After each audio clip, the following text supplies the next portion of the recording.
Bonjour et bienvenue à tous dans cette formation sur la TVA, la taxe sur la valeur ajoutée. Le but, c'est d'expliquer comment ça fonctionne, les principes de base à connaître quand on est en micro-entreprise. Et cette formation, elle est déjà en premier lieu pour Lina, qui est apprentie, que vous ne voyez pas, chez la Micro-by-Flow. Et en même temps, je permets de vous en faire profiter sur la chaîne YouTube. Alors, donc on va parler de TVA. On a un super tableau, c'est pas incroyable ça? Donc TVA, c'est taxe sur la valeur ajoutée. En gros, c'est la taxe de l'État sur tous les produits qui sont facturés directement aux particuliers. Alors, vous allez voir, des fois je vous regarderai, des fois je vais regarder Lina, donc ne vous inquiétez pas, mais profitez de ça. Du coup, je prends un exemple. Quand on va acheter un produit qui coûte 12 € TTC. Sur ces 12 € TTC, il y a 10 € qui sont hors taxe et il y a 2 € de TVA. En gros, l'État, c'est pour ça qu'on appelle ça la taxe sur la valeur ajoutée, dit que sur ton produit, moi je fais une petite taxe qui me revient de droit. Mais c'est surtout entre l'entreprise et les particuliers. En gros, les entreprises jouent le rôle de percepteur. Toutes les entreprises, même les micro-entreprises, alors en micro-entreprise, il faut savoir qu'on ne facture pas la TVA jusqu'à un certain montant. Mais là, j'explique d'abord le principe de la TVA et après, on va expliquer comment ça marche quand on passe à la TVA. Mais les entreprises, en règle générale, facturent 12 € TTC et elles vont donner 2 € à l'État. Donc, c'est très important de savoir une chose, c'est que quand vous achetez un produit, tout ça, ça ne revient pas dans la poche de l'entreprise. Il n'y a que la partie hors taxe qui revient dans la poche de l'entreprise, c'est son chiffre d'affaires. Et c'est pour ça que le chiffre d'affaires, donc là, c'est le CA, le chiffre d'affaires est toujours indiqué en hors taxe. On ne dit pas du chiffre d'affaires TTC. Le chiffre d'affaires, c'est hors taxe parce que ça, c'est ce qui revient à l'entreprise. Ça, c'est ce qui est donné à l'État. Ok, jusque-là, on est bon. Hop, j'adore ce truc pour effacer. Hop, je vais voir si... Donc, en micro-entreprise, on a ce qu'on appelle la franchise en base de TVA parce qu'il existe 3 régimes. Il y a donc, en termes de régime de TVA, il en existe 3. On a le premier, c'est la franchise en base. On a le deuxième, c'est le régime réel simplifié. Et le 3, le régime réel, j'espère que j'écris bien, normal. Alors, la grosse différence qu'il va y avoir, c'est que en fonction des régimes qu'on a choisis, on va avoir une façon de déclarer la TVA qui va être différente. Quand on est en franchise en base de TVA, on ne déclare pas la TVA. Donc, il n'y a pas de TVA à facturer, pas de TVA. Hop, et on indique la mention TVA non applicable. Et c'est l'article 293B du C. Oula, c'est tellement bien écrit, CGI. Donc, la franchise en base, ça permet de dire on ne facture pas la TVA, donc on ne peut pas la déduire sur ses achats, etc. On facture hors taxe et basta. Tout le chiffre d'affaires est déclaré hors taxe, que ce soit Pôle emploi, France Travail, URSSAF, etc. Et ça, la franchise en base, on l'a dès le début en micro-entreprise, on l'a par défaut et il y a des limites à respecter. Mais on va y venir juste après. Le régime réel simplifié permet la déclaration de TVA donc à l'année. Donc, on fait une déclaration par an et on déclare le chiffre d'affaires. Il y a après un système, il y a 2 acomptes à payer. Un acompte de 40%, un autre de 55% et une régularisation de 5% à payer. Et après, il y a le régime réel normal qui permet de faire des déclarations de TVA chaque mois. Il faut savoir que le régime réel simplifié, il est simple en rien parce qu'en fait, il faut dès le début se demander quelle TVA on va récupérer à l'année et tout. Moi, je recommande directement de passer au régime réel normal quand on sort de la franchise en base. Parlons maintenant de la franchise en base. Il faut savoir qu'en micro-entreprise, on est assujetti non redevable de la TVA. C'est-à-dire qu'on ne facture pas la TVA jusqu'à un certain montant, mais on est concerné par cette TVA. Donc, la franchise en base de TVA, il y a différents seuils qu'il faut connaître. Si on fait de la vente de marchandises, on est hop là, je vais vous montrer. On a 2 différents types de seuils. On a la Presta BIC et la Presta BNC, c'est le même. Hop, on a 2 types de seuils. On a le seuil donc franchise et le seuil majoré. Hop, la partie vente, on est à 85 000 €. La partie prestation de service, 37 500 € et là 41 250 €. Et là, je ne sais plus exactement, c'est 93 500. Donc, la question à se poser, c'est quoi la différence entre le seuil de franchise et le seuil majoré? Le seuil de franchise, celui-ci, permet de dire à partir de quel moment je vais passer à la TVA au 1er janvier. Donc ça, c'est pour connaître au 1er janvier N+1. C'est-à-dire que si au cours de l'année, tu dépasses ces montants-là, l'année prochaine, dès le 1er janvier, tu devras facturer la TVA. Et celui-ci là, le seuil majoré, d'ailleurs on va faire hop, une petite note couleur. Pour le senior en jaune, c'est encore mieux, non? On retrouve le branding. Pour le seuil majoré, c'est pour savoir si on passe à la TVA donc en cours d'année.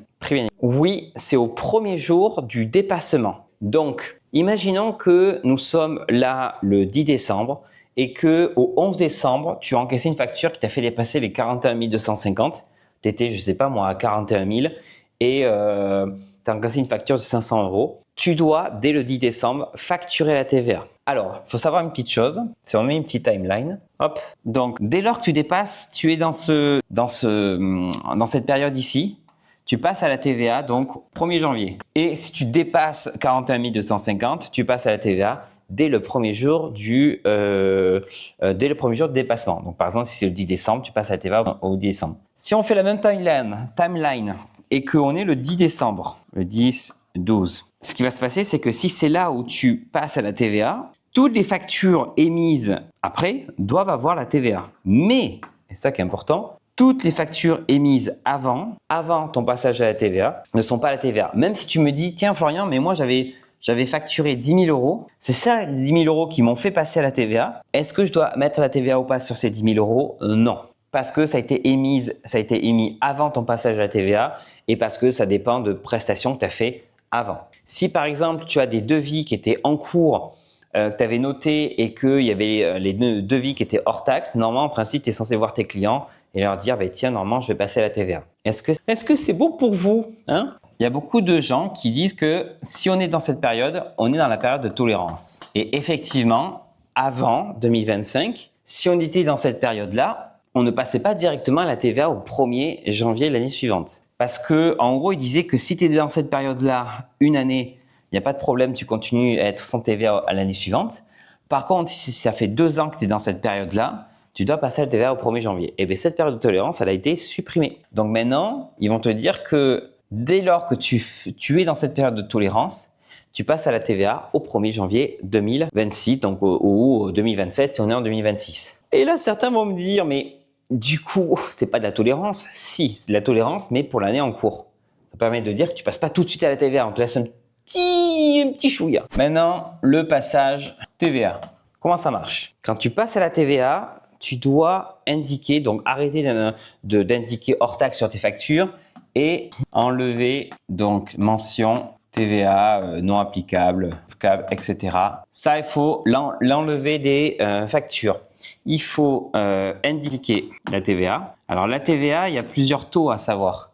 Il y a le taux à 20%, il y a le taux à 10%, il y a celui de 5,5%. Et je pense, je ne dis pas de bêtises, il y en a un à 2,2 ou 2,1%. Ça, c'est plus les médicaments. Mais le taux global, dis-toi que c'est celui-là. Il y a le taux à 5,5 qui peut être par exemple pour les livres, ça peut être intéressant. Et le taux de 10%, je ne sais plus exactement pourquoi c'était. Le soutien scolaire à domicile, ah oui, la garde d'enfants, donc les activités à domicile, donc les activités de SAP par exemple. C'est vrai que c'est pas quand j'ai oublié. La livraison de repas à domicile, c'est du 10%. Mais la plupart des gens, c'est 20% de TVA. Et dans le BTP aussi, ça peut évoluer le taux de TVA si c'est la rénovation, etc. Okay. Donc, il faut indiquer la TVA sur les factures.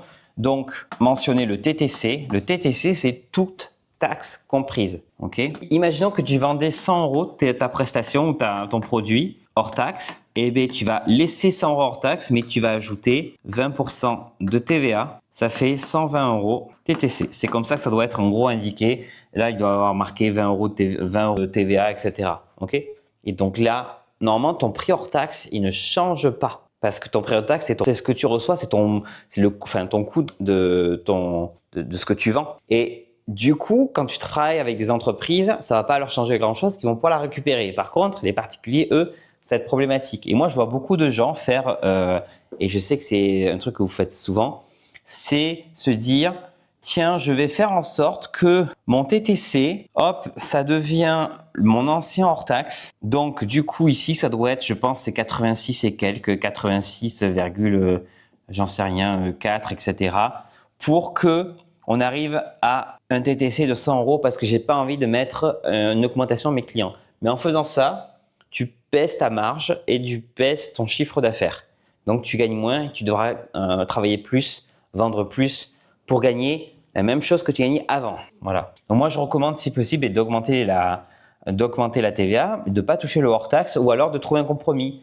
De dire, je baisse peut-être de 10% mon hors-taxe et j'ajoute en gros 10% de TVA. Je mets les 20% de TVA, ça fait vraiment… Derrière, j'essaie de trouver un juste milieu, mais ça, c'est pour moi le pire des cas. Dans le meilleur des cas, il faut ajouter la TVA à 20%. Le passage à la TVA, il faut aussi le dire aux impôts parce que c'est bien beau de faire coucou, je mets la TVA, il faut quand même leur dire.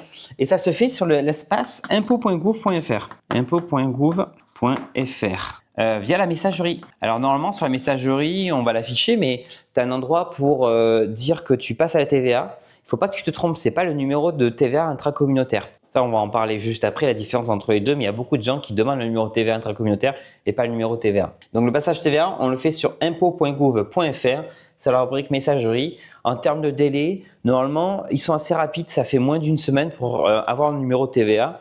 Et s'ils ne te le donnent pas tout de suite, ce que tu peux faire, c'est aller sur les sites comme Papers, tu tapes ton numéro de sirène et tu vas voir qu'il y a un numéro de TVA qui est affiché.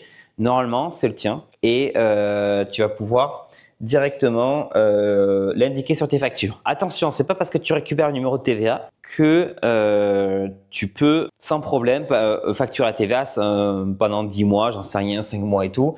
Il faut quand même que tu fasses la demande auprès des impôts parce qu'il faut qu'il active ton numéro de TVA. Ok ? On va parler après la déclaration, mais d'abord, je voulais juste remettre un truc à l'heure, c'est hop, le numéro de TVA. Alors, c'est quoi? Il ressemble à quoi? Je vais donner le mien. Parce qu'il n'est pas secret le numéro TVA, il n'est pas si compliqué à obtenir, à récupérer. Hop, on va donner celui de la Micro by Flow. Alors, mon numéro TVA est le suivant, c'est FR 52 948 140 et 546. Alors, de quoi il se compose? On va faire ça un petit jeune. De quoi il se compose? Il se compose d'une clé. Ça, c'est en fonction du pays. Ça ressort bien le jaune. En fonction du pays. Là, c'est une clé qu'ils ont mis. C'est comme les clés sur le numéro de sécurité sociale à la fin. Et là, devine, ça fait pas penser à quelque chose, ça? Exactement. Voilà. C'est le numéro de sirène de l'entreprise. Le numéro de TVA, en fait, c'est un identifiant qui permet de transposer ton numéro de sirène sur le plan européen. On pourrait dire international, mais européen. Donc, du coup, imaginons que je traite avec une entreprise basée à l'étranger, dans l'Union européenne. Elle aura peut-être IT, elle aura, je sais pas moi, IR ou ES, etc. en fonction du pays. Mais moi, voilà, la société elle est en France et donc j'ai ce numéro TVA. Donc le numéro TVA, tu peux le trouver partout sur les différents annuaires d'entreprise, mais tant qu'il n'est pas activé en faisant la demande, il te sert à rien. À ne pas confondre avec le numéro de TVA intracommunautaire. Numéro TVA intracommunautaire. Notaire. Tu vas me dire, mais Florian, c'est quoi le numéro de TVA intracommunautaire? Eh bien, moi, je vais te répondre, c'est la même chose que ça. C'est le même numéro. Quel intérêt? En fait, ce qui se passe, c'est que dans ce numéro de TVA, tu as deux options. Tu as l'option pour le paiement de la TVA, paiement TVA, et tu as l'option pour la TVA intracommunautaire. J'ai marqué intra. Donc, c'est quoi la différence? Quand tu travailles avec des entreprises dans l'Union européenne et que tu vas, par exemple, acheter leurs services ou proposer tes services, tu es obligé je parle comme un Marseillais, tu dois demander un numéro de TVA intracommunautaire. Et attention, je t'ai pas dit demander ton numéro de TVA, parce que si tu demandes ton numéro de TVA, ils vont penser que tu passes à la TVA. Tu vas demander ton numéro de TVA intracommunautaire pour dire identifier mon entreprise sur le plan européen pour que je puisse après facturer ou acheter des prestations de services à l'étranger. Imaginons que tu fais du conseil en entreprise et que tu as une entreprise qui fait appel à toi et qui est en Suède. Et bien du coup, tu vas t'identifier toi en tant qu'entreprise française avec ton numéro de TVA. Tu vas les facturer eux directement. Donc, demander le numéro TVA intracommunautaire, donc ce numéro-là, l'activer, ça veut dire que tu vas t'identifier mais tu ne vas pas passer la TVA. Tu dis aux impôts, je souhaite rester en franchise en base, je souhaite continuer à être exonéré de la TVA, mais identifier mon entreprise sur le plan européen. Alors que si tu demandes le passage à la TVA, tu dis à l'État, je souhaite payer la TVA à mes clients et pouvoir la récupérer sur mes achats. Et normalement, la plupart des sociétés, quand elles demandent directement le paiement de la TVA, elles ont le numéro TVA intracommunautaire qui est activé aussi. Okay. Donc c'est pour ça que sur les options de messagerie, il ne faut pas se tromper entre les deux options, entre l'option numéro TVA intracommunautaire ou je passe à la TVA. Si tu as juste le numéro TVA intracommunautaire, tu n'as pas en gros de déclaration de TVA à faire. Par contre, tu as d'autres choses, tu as la déclaration européenne de service. Si tu reçois des sous de l'étranger qui viennent de l'Union européenne et surtout d'entreprises, tu dois faire des déclarations européennes de service. Ça, c'est encore autre chose. J'en ai fait une vidéo d'ailleurs. Par exemple, si tu fais des vidéos YouTube où tu as des revenus, alors TikTok, je ne sais pas si ça vient de France ou d'Irlande, mais les revenus YouTube, ça vient d'Irlande. Et donc, du coup, tu dois faire une déclaration européenne de service. Donc maintenant, sur la déclaration TVA. La déclaration, si tu prends, et c'est pour ça qu'elle est très important, parce que quand tu vas faire ta demande du passage TVA auprès des impôts, on va te demander quel régime tu souhaites utiliser. Soit le régime réel simplifié ou le régime réel normal. Tu as compris, celui qu'il faut prendre, c'est le réel normal, parce qu'il est normal. Et pas le simple, parce qu'il est pas simple. Voilà, exactement. Donc, la déclaration de TVA, il faut demander, on va marquer quand même, parce que je sens qu'il y a des gens dans les commentaires qui vont dire « Oui, c'est pas exactement ça ». Si je prends le réel normal. Donc, si je prends le réel normal, je dois faire, pour la déclaration de TVA, ça se fait sur l'espace professionnel impôts.gouv.fr. Et la déclaration se fera donc tous les mois. Oula, tous les mois. Mais Florian, tu sais plus écrire ou quoi? Tous les mois. Et la date, alors tu vas rire, je l'ai ici parce que c'est quand même assez subtil. La date va dépendre de plusieurs choses. Alors déjà, ça dépend si tu es en Île-de-France ou si tu es en dehors de l'Île-de-France. Et ça dépend aussi de la première lettre de ton nom de famille. On prend un exemple. Nous, on est à Reims. Mon nom de famille, c'est Charpentier, comme le métier. On m'a parlé de toi, pardon. Du coup, je suis dans... je mettrai le tableau là quand même pour aussi le voir. Autre département. Et du coup, je dois le faire le 16 du mois suivant, entre A et H. Donc voilà, en fonction de notre première lettre du nom de famille, la date de déclaration, la date d'échéance est différente. Donc on va dire, c'est... hop, je vais le marquer ici, échéance. Échéance. On va mettre quoi? Du 15 au 19. 15, 19. Donc, la déclaration de chiffre d'affaires, tu peux la faire tout le mois. Ça concerne le mois dernier et tu as tout le mois pour la faire. L'échéance, c'est le 30, 31. La déclaration de TVA, tu as jusqu'au 15 ou 19 pour faire la déclaration qui concerne le mois précédent. C'est pour ça qu'il vaut mieux passer par la déclaration mensuelle que plutôt trimestrielle de chiffre d'affaires. Comme ça, tu peux caler la déclaration de chiffre d'affaires mensuelle et faire ta déclaration de TVA. Comment ça marche la déclaration de TVA? Tu vas remplir un document. Le document, il est beaucoup plus droit que ça. Tu vas remplir un document où tu vas dire aux impôts, on va mettre ici, tu vas dire aux impôts combien de chiffre d'affaires hors taxe tu as fait et combien tu leur dois de TVA. Donc, tu vas avoir plusieurs lignes.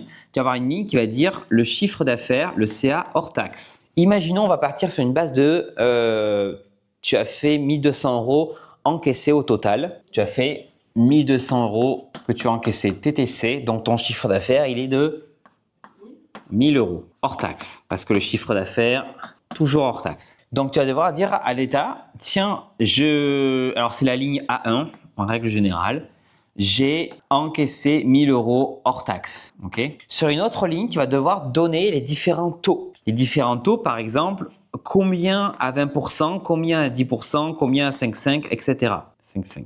Et là, tu vas devoir remettre les montants que tu as mis au-dessus. Donc, tu vas mettre 1 000 € pour, il y a 1 000 € où il y a eu 20% de TVA. Et c'est eux qui vont te dire, OK, vous nous devez 200 € de TVA. OK?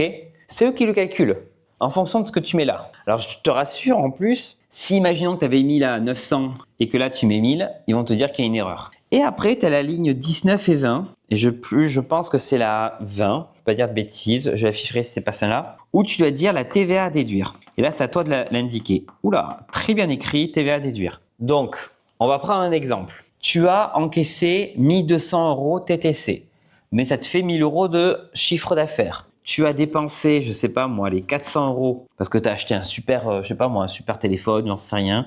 400 € de TVA. Hop, on va même faire, attends, on va faire un truc avec plus précis. On va prendre 24 €. Pas un téléphone à 24 €, mais tu as acheté, je sais pas moi, un notebook, un journal de prise de notes qui coûtait 24 € TTC. Ok? Il y avait 4 € de TVA. Tu vas pouvoir dire à l'État, je vous dois 200 € parce qu'en fait, je vous dois 20% de 1 000 €. Donc, en gros, je vais devoir enlever 200 € de ma trésor pour vous les donner à l'État. Ok? Mais je veux récupérer les 4 € que j'ai dépensés sur mon achat. Donc 4 euros. Au total, attention, on est sur une soustraction addition. Ça donne combien que tu donnes à l'État? 196 euros. 200 euros à donner à l'État, moins… alors, pardon, là, j'ai fait moins 200 plus 4. Mais en gros, 200 euros à l'État, moins 4 euros, ça fait que 196 euros à donner à l'État. Donc, plutôt que leur donner 200 euros, tu leur dis… je vais vous donner 196 euros parce que j'aurais dû vous donner 200 euros, mais vous devez me rembourser le 4 euros. Donc, autant faire la soustraction et je vous dois que 196. Et c'est comme ça qu'on déduit la TVA. Il y a souvent un truc que je vois beaucoup et que même moi je faisais l'erreur. Je pensais que les entreprises, entre elles, elles achetaient hors taxe. Parce que sur tous les catalogues que tu vois que les entreprises, même moi par exemple quand je suis sur Amazon et que je commande avec mon compte professionnel, je vois que les prix hors taxe. Et je pensais que du coup les entreprises entre elles, elles achetaient hors taxe. C'est faux. Les entreprises entre elles, en France du moins, elles vont acheter avec la TTC, toute taxe comprise, avec la TVA. Mais comme elles vont pouvoir le récupérer, l'envoyer à l'État, ben en fait pour elles c'est transparent. Donc c'est pour ça que sur les catalogues on voit que le prix hors taxe. Okay, donc voilà comment ça marche en gros. Après il y a d'autres lignes à remplir, mais pour ça j'ai fait un tuto sur la déclaration de TVA. Est-ce que vous en sortez ceux qui regardent la vidéo? Est-ce que c'est clair, pas clair? Est-ce qu'il faudrait d'autres informations? Le but là, c'est vraiment une vidéo faite à la wall again et sans script, sans rien. Donc maintenant, ce qui va être intéressant, c'est sur quoi on peut récupérer la TVA. TVA déductible. Donc, alors j'ai oublié d'expliquer un concept. La TVA que tu dois à l'État, c'est la TVA à payer moins la TVA déductible. Ça te donne la TVA que tu dois donner à l'État. Ça, c'est des trucs de maths. Tu as compris le principe? Alors, le principe est simple. Tu peux récupérer la TVA, ça c'est le principe de base, sur toutes les choses qui concernent l'activité professionnelle. Il faut que tu aies une facture avec la TVA. Je ne me rappelle plus le troisième concept. Il faut que tu aies une facture avec la TVA, que ça concerne l'activité professionnelle et qu'elle ait été payée. C'est pas juste une facture, etc. Qu'elle ait été payée. Ça, c'est le principe de base. Après, il y a des choses sur lesquelles tu ne peux pas récupérer. On va prendre un exemple. Imaginons que tu es assistante virtuelle et que tu as besoin, je ne sais pas moi, d'acheter un nouveau PC portable parce que tu travailles que depuis ton ordinateur. Tu peux récupérer la TVA parce que tu peux justifier que cet ordinateur va être utilisé dans le cadre de l'activité professionnelle. Cependant, si tu utilises cet ordinateur à la fois pour du pro, du perso, ils vont te dire pop, normalement, vous devez le proratiser.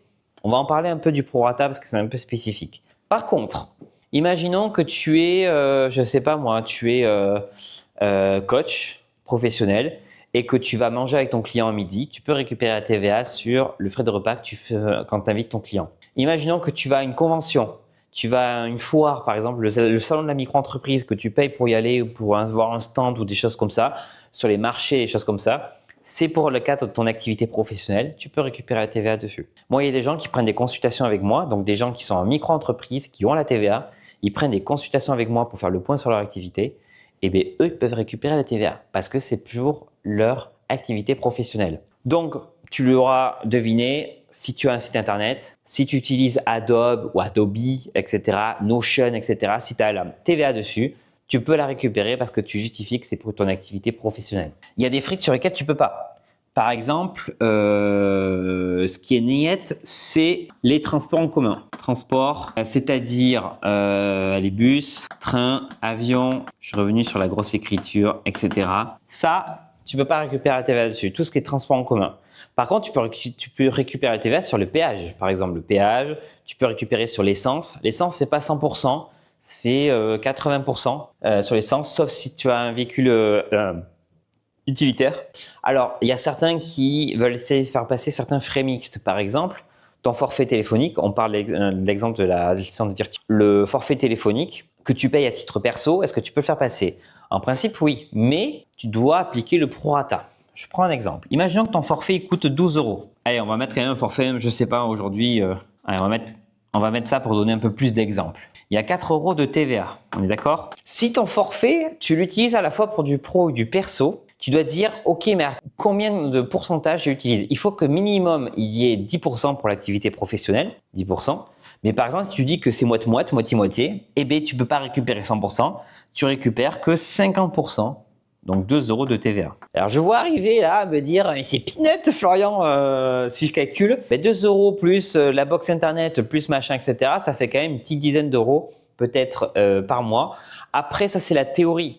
Je sais que dans la pratique, il y a beaucoup de gens qui récupèrent 100% parce que c'est des peanuts ou alors 90% du montant. Je ne pense pas que c'est sur ça qu'ils vont vous attraper les impôts, etc. Moi, je recommande de faire le prorata si possible. Donc, c'est pareil, par exemple, quand tu achètes un téléphone portable. Si tu achètes un second téléphone portable, mais uniquement pour du pro avec un forfait, et on pourrait dire même le forfait pro, etc., tu peux à la fois récupérer la TVA sur le téléphone, mais aussi sur le forfait. Okay. Donc, dis-toi, est-ce que c'est pour 100% du pro ou pas? Et c'est comme ça que tu pourras te dire, OK. Et du coup, ce qu'il faut que tu fasses, c'est que chaque mois, tu te dises combien j'ai de dépensé de TVA, parce que là, c'est très important. Ici, je vais mettre en jaune, c'est plus sympa. Ici, indiqué, c'est le montant de la TVA déductible. Tu ne vas pas mettre les 24 € de ton forfait ou autre. C'est, là, dans le cas que j'ai été donné, tu vas mettre peut-être 2 €. Okay. Donc, c'est la TVA déductible. C'est pour ça qu'il vaut mieux passer par des outils appropriés. Bon, tu as Indy qui est génial. Je mets un lien en description. Indy, le top pour pouvoir faire déclaration de TVA avec la version premium à 16 € où on peut récupérer la TVA dessus.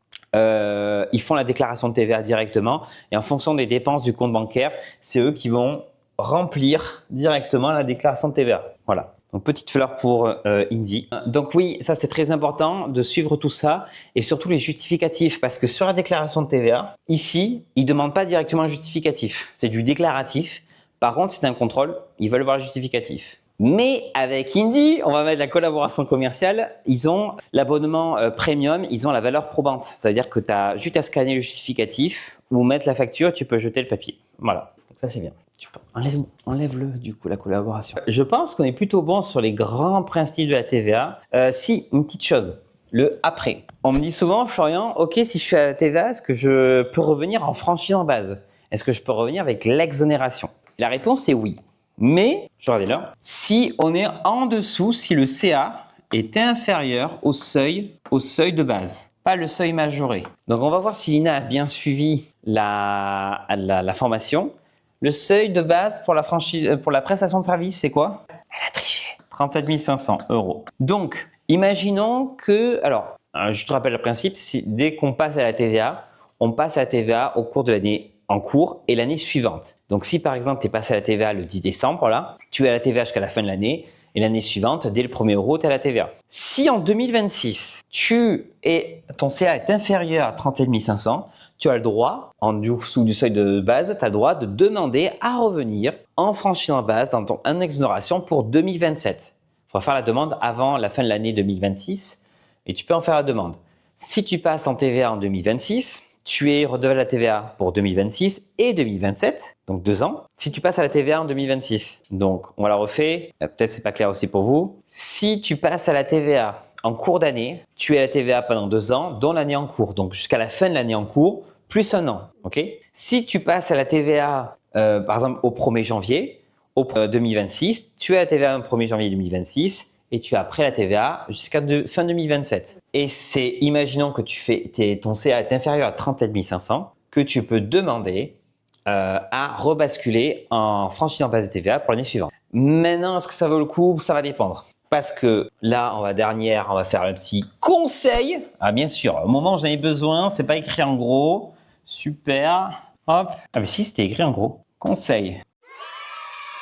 Je pars du principe que dès lors que tu factures des professionnels et qui peuvent récupérer la TVA, des entreprises, etc., passe direct à la TVA. N'attends pas les seuils. Il y a beaucoup de gens qui pensent qu'il faut atteindre les seuils pour passer à la TVA. Tu peux passer à la TVA avant d'atteindre les seuils.